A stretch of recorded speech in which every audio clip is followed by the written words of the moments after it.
দ্বিতীয় টেস্টের বৃষ্টি বিঘ্নিত দ্বিতীয় দিন শেষে বাংলাদেশের চেয়ে এখনো ২৯ রানে পিছিয়ে আছে নিউজিল্যান্ড। প্রথম ইনিংসে টাইগারদের ২৮৯ রানের জবাবে ৭ উইকেটে ২০৭ রান তুলে দিন শেষ করেছে স্বাগতিকরা। শেষ সেশনে বৃষ্টি আঘাত হানায় সারাদিনে খেলা হয়েছে মাত্র ৭১ ওভার। ক্রাইস্টচার্চ থেকে হাসিনুর রহমান জানাচ্ছেন বিস্তারিত। প্রথম ইনিংসের মাঝারি স্কোর রক্ষা করতে নেমে দারুণ শুরু করেন বাংলাদেশের বোলাররা। চতুর্থ ওভারের তৃতীয় বলে মিরাজের কল্যাণে ব্রেকথ্রুর সুযোগ তৈরি হলেও কাজে লাগাতে পারেনি বাংলাদেশ। জিত রাভালের ক্যাচ ফেলে দেন মাহমুদুল্লাহ। সেই শুরু, এরপর তাসকিনের বলে সেকেন্ড স্লিপে দাঁড়ানো সাব্বির ফেললেন রাভালের আরেকটি সহজ ক্যাচ। তবে বাংলাদেশের ত্রাতা হয়ে আসেন কামরুল ইসলাম রাব্বি। এক প্রান্তে রুবেল হাসান দুর্দান্ত বোলিং এর সুযোগ নেন তিনি। ওয়েলিংটনের পর এবারও প্রথম ওভারেই বাজিমাত করেন বরিশালের এই পেসার। মাত্র এক বলের ব্যবধানে প্রথমে রাভালের স্ট্যাম্প উপড়ে আর পরে উইলিয়ামসকে বোকা বানান সুইংয়ে। এরপর প্রতিরোধের দেয়াল তৈরি করেন রস টেইলর ও টম লাথাম। একের পর এক সুযোগ হাতছাড়া করেন ফিল্ডাররা। ভাগ্য সুপ্রসন্ন ছিল না টাইগারদের। ১০৬ রানের জুটি যখন ভাঙলেন তাসকিন, দলীয় স্কোর তখন ৩ উইকেটে ১৫৩। লাথাম ফেরেন ৬৮ রানে। এরপর আবারও জোড়া ক্যাচ মিস টাইগার ফিল্ডারদের। ৪৪তম ওভারে হেনরি নিকোলসের ক্যাচ ছাড়েন শান্ত, আর ৬০০০ রানের মাইল ফলক স্পর্শ করা টেইলরকে জীবন দেন কামরুল ইসলাম রাব্বি। তবে শান্ত রাব্বিদের মতো ভুল করেননি তাইজুল। ৭৭ করা টেইলরকে ফিরিয়ে ম্যাচে নিজের প্রথম উইকেট পান মেহেদী হাসান মিরাজ। এরপর সাকিব আল হাসান শো। ২৯ রান করা স্যান্টনারকে দিয়ে শুরু। স্বাগতিক স্কোর তখন ৫ উইকেটে ২৫২। পরের ওভারে সাকিবের জোড়া শিকার। ৬৯তম ওভারে ওয়েটলিং আর গ্র্যান্ডহামের স্ট্যাম্প ভাঙেন বিশ্বসেরা এই অলরাউন্ডার। ৭ উইকেটে তখন ২৫৬ রানের দল নিউজিল্যান্ড। এরপর বৃষ্টি এসে বাদ সাধে বাংলাদেশের মোমেন্টামে। তারপর ওই সাকিব ম্যাজিকেই সারাদিনের ভুল শুধরে ছোট্ট একটি লিডের স্বপ্নও দেখতে পাচ্ছে বাংলাদেশ। ব্যাটিং ব্যর্থতা, ক্যাচ মিস, এইসব দীনতাকে পেছনে ফেলে বোলারদের হাত ধরে ক্রাইস্টচার্চ টেস্টের দ্বিতীয় দিন লড়াইয়ে ফিরেছে বাংলাদেশ। এখন তৃতীয় দিন দ্রুতই ব্ল্যাক ক্যাপদের অল আউট করে প্রথম ইনিংসে লিড পেতে যায় টাইগাররা। Hasinur Rahman, Jamuna sports, Christchurch, New Zealand. Bangladesh দারুণভাবে ম্যাচে ফিরে এসেছে। এখন সুযোগগুলো কাজে লাগাতে পারলে ক্রাইস্টচার্চ টেস্ট জেতা সম্ভব বলে মনে করেন পেসার তাসকিন আহমেদ। এই উইকেটে রুবেল এবং তার দুর্দান্ত পেস বোলিং দলের জন্য ইতিবাচক ভূমিকা রাখছে বলে মনে করছেন এই সিরিজে অভিষেক হওয়া তাসকিন। আর নিউজিল্যান্ড ওপেনার টম লাথামের মতে ম্যাচে এখন দারুণ প্রতিদ্বন্দ্বিতা চলছে। তৃতীয় দিন সকালেই নির্ধারিত হবে কে ম্যাচে এগিয়ে যাবে।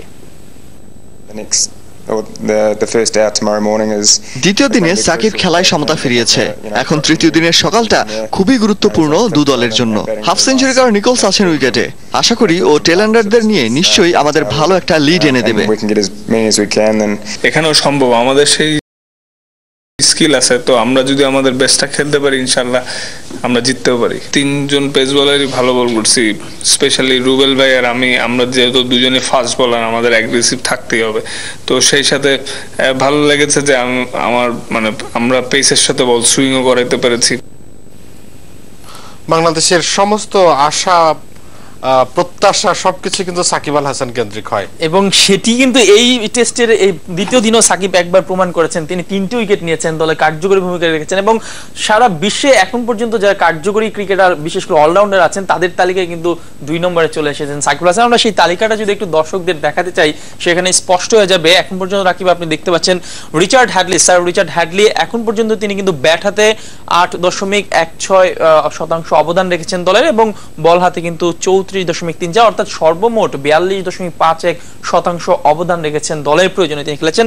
সেখানে সাকিব আল হাসান ২ নম্বরে উঠে এসেছেন, তার অবস্থান কিন্তু ৪১.৯৯, বল হাতে ২৮.০৫ এবং ব্যাট হাতে ১৩ হ্যাডলির চেয়ে এগিয়ে থাকবেন, এগিয়ে আছেন অর্থাৎ। এবং ওভারঅল কিন্তু খুব কাছে রয়েছেন হ্যাডলি এবং যে কোনো সময় কিন্তু সেটি টপকে যেতে পারেন। এরপর ভিনু মানকত, তিনি কিন্তু ৩৮.৯২% পারফরমেন্স করেছেন দলের জন্য।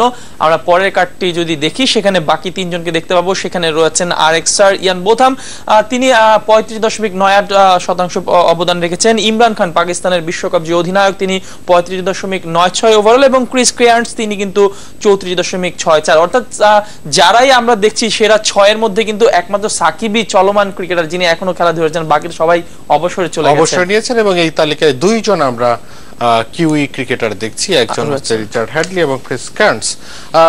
সবুজ, আমরা এই সংক্রান্ত আরেকটি রিপোর্টে যেতে চাই। খুব বেশি উইকেট না পেলেও বাংলাদেশের পেসারদের পারফরমেন্সে কিন্তু মুগ্ধ নিউজিল্যান্ডের সিলেকশন ম্যানেজার এবং সাবেক ক্রিকেটার গেভিন লারসন।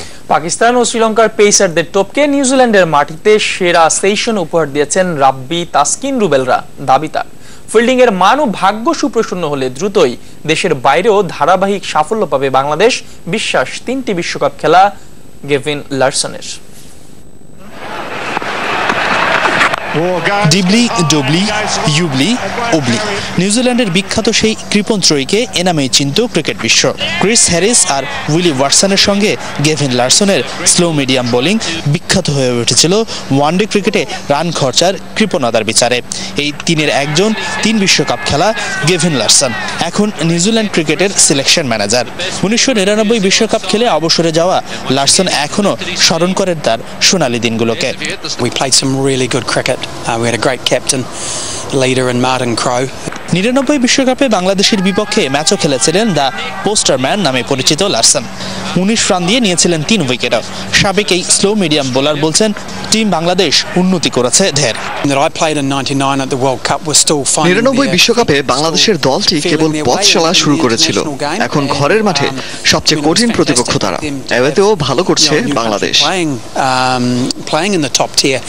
ওয়ানডেতে নিজেদের প্রতিষ্ঠিত করা বাংলাদেশ টেস্টেও মাটিতে পা শক্ত করেছে বলে মনে করেন নিউজিল্যান্ডের এই নির্বাচক। খুব বেশি উইকেট না পেলেও ওয়েলিংটন ও ক্রাইস্টচার্চ টেস্টে টাইগার পেসারদের বোলিং মন কেড়েছে লারসনের।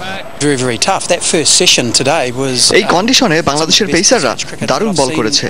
আমার দেখা এই মৌসুমে নিউজিল্যান্ডের মাটিতে সেরা সেশন। পাকিস্তান শ্রীলঙ্কার পেসারদের চেয়েও ভালো করছে তারা। বাংলাদেশে এখন 2 স্তরে 6 জন নির্বাচক, কিন্তু ক্রিকেট নিউজিল্যান্ডের নির্বাচক মাত্র 2 জন। কোচ মাইক হেসনের সঙ্গে সিলেকশন ম্যানেজার গেভিন লারসন। আমাদের অনেক স্কাউট আছে যারা ঘরোয়া ক্রিকেটের সব ম্যাচ দেখে, আমি নিজেও দেখি। কোচ হ্যানসন চূড়ান্ত সিদ্ধান্ত নিলেও তার সঙ্গে আমার বন্ধুত্বপূর্ণ যুক্তিতর্ক হয়। দল নির্বাচনে আন্তর্জাতিক ক্রিকেটের মতোই সমান গুরুত্ব দেওয়া হয় ঘরোয়া ক্রিকেটের পারফরমেন্সকে, বলছেন Gavin Larsen. Hasinur Rahman, Jamuna sports, Christchurch, New Zealand. এদিকে ভারতের বিপক্ষে ফেব্রুয়ারিতে আসন্ন টেস্টেই পূর্ণ শক্তির দল পাবে বাংলাদেশ। ইনজুরি কাটিয়ে মাঠে ফিরবেন সব ক্রিকেটার, বিশ্বাস ক্রিকেট অপারেশনস কমিটির চেয়ারম্যান আকরাম খানের। এদিকে চলতি বছরে নিউজিল্যান্ড এ দলের সঙ্গে হোম এবং অ্যাওয়ে সিরিজ নিশ্চিত করেছে বিসিবি। আর আপাতত স্পিন কোচ চূড়ান্ত না হলেও শ্রীলঙ্কা সিরিজ পর্যন্ত ব্যাটিং পরামর্শক থিলান সামারাবীরার সার্ভিস চায় বিসিবি। ইনজুরি যেন বাংলাদেশের সবচেয়ে বড় প্রতিপক্ষ। চোটের কারণে নিউজিল্যান্ড সিরিজ থেকে মাঠের বাইরে 2 অধিনায়ক মাশরাফি বিন মুর্তজা ও মুশফিকুর রহিম। দ্বিতীয় টেস্ট থেকে ছিটকে গেছেন ইমরুল কায়েস ও মুমিনুল হকও। কোমরে চোট আছে পেসার মুস্তাফিজুর রহমানের। আসন্ন ব্যস্ত ক্রিকেট সূচিতে এই ইনজুরি বড় চিন্তার কারণ হলেও আকরাম খানের দাবি, ফেব্রুয়ারির ভারত সফরের আগেই সেরে উঠবেন সবাই। মেন 3-4টা প্লেয়ার কিন্তু সিরিয়াসলি ইনজুর্ড হয়ে গেছে, তো এই জন্য আমরা ফার্স্ট টেস্টের সেকেন্ড ইনিংস এবং এখন যে লাস্ট টেস্ট খেয়েছি এটাতে আমরা ওটা সাফার করছি, বাট ইনশাল্লাহ ওরা ইন্ডিয়ার আগে ঠিক হয়ে যাবে।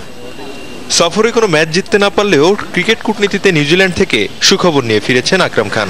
2015 সালে ভারত সফরের পর এবছর আবারও সিরিজ খেলার সুযোগ পাচ্ছে এ দল, যেখানে প্রথমে বাংলাদেশ সফরে আসবে নিউজিল্যান্ড এ দল, আর 2017 সালে নিউজিল্যান্ড যাবে বাংলাদেশের এ দল। সেপ্টেম্বর দিকে হয়তো বা ওরা এখানে আসবে, তারপরের বছর হয়তো আমরা যাব। তো ওদের সাথে আমাদের একটা এ টিমের হোম এন্ড অ্যাওয়ে খেলার একটা কথা মোটামুটি ফাইনাল হয়ে গেছে। চূড়ান্ত না হলেও একজন ভালো স্পিন কোচের খোঁজে রয়েছে বিসিবি। তবে মার্চের শ্রীলঙ্কা সফরে ব্যাটিং কোচ সামারাভিরাজ সার্ভিস চায় বাংলাদেশ। এটা পজিটিভ আছে যেহেতু আর শ্রীলঙ্কা যেহেতু ও শ্রীলঙ্কারই এবং সেখানে ওর এক্সপিরিয়েন্সটা আমাদের খুব ব্যাটসম্যানদের খুবই দরকার হবে। তো এখন এটা পুরোপুরি ডিপেন্ড করছে যে আপনার কোচ কি চাচ্ছে, কোচের উপর ওর ভিউ নিয়ে তখন আমরা এটা আলাপ আলোচনা করব। অস্ট্রেলিয়া, বাংলাদেশ ও অন্য একটি দেশকে নিয়ে ত্রিদেশীয় সিরিজের আলোচনা চললেও চূড়ান্ত হয়নি কিছুই। তবে আগস্টে অস্ট্রেলিয়ার বাংলাদেশ সফর চূড়ান্ত। এটা এখন পর্যন্ত ফাইনাল, ওরা এখানে টেস্ট খেলতে আসতেছে। Salauddin Sumon, Jamuna sports, Dhaka. World hockey লিগকে ঘিরে দক্ষিণ আফ্রিকায় সপ্তাহ দুয়েকের ক্যাম্প করবে জাতীয় দল।